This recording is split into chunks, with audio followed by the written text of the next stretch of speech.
Ова е изборната атмосфера во Шутово Ризари. Хермелини, джипови, специјалци и алфи. Ова се фер и демократски услови за одржување на избори, според СДС се разбира. Кандидатот за градоначалник на СДС за Шутово Ризари, Курто Дудош, со асистенција на полицијата, врши притисок врз гласачите и се заканува од куќа на куќа. Полицијата е ставена во служба на партијата, партијата врши терор врз граѓаните. Со враќањето на СДС на власт, повторно на улиците се вратија криминалот и несигурноста. За само 48 часа по изборите имаме напади со нож, имаме обид за ликвидација, скршени и запалени автомобили и пукање со огнено оружје. Несигурноста и неизвестноста по животот на граѓаните демне на секаде кога СДС е на власт. Бандитизам од невидени размери е нападот од страна на група активисти на СДС врз полицаецот во Свети Николе, кој бил крвнички тепан и му се заканувале со ликвидација него и на неговото семејство. Ова е резултат од апсолутната власт на СДС. Хаос, насилие и безредие.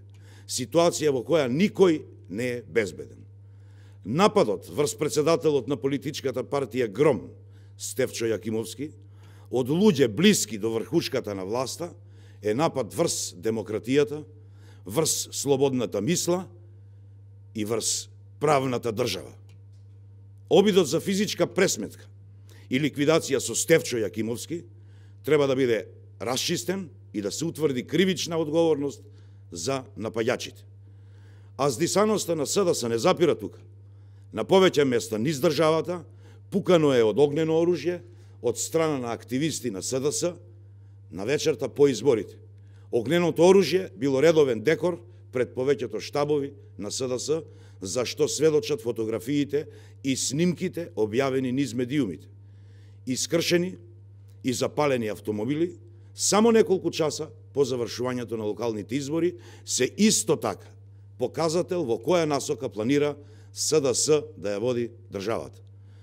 СДС државата ја води кон тотален хаос, незаконие, насилие по улиците, каде граѓаните ќе бидат шиканирани од неколкуте бандити блиски до врвот на власта. Граѓаните видоа што значи СДС на власт. А граѓаните исто така имаат шанса да му стават крај на овој бандитизам и да си го вратат владењето на правото и демократијата во Република Македонија.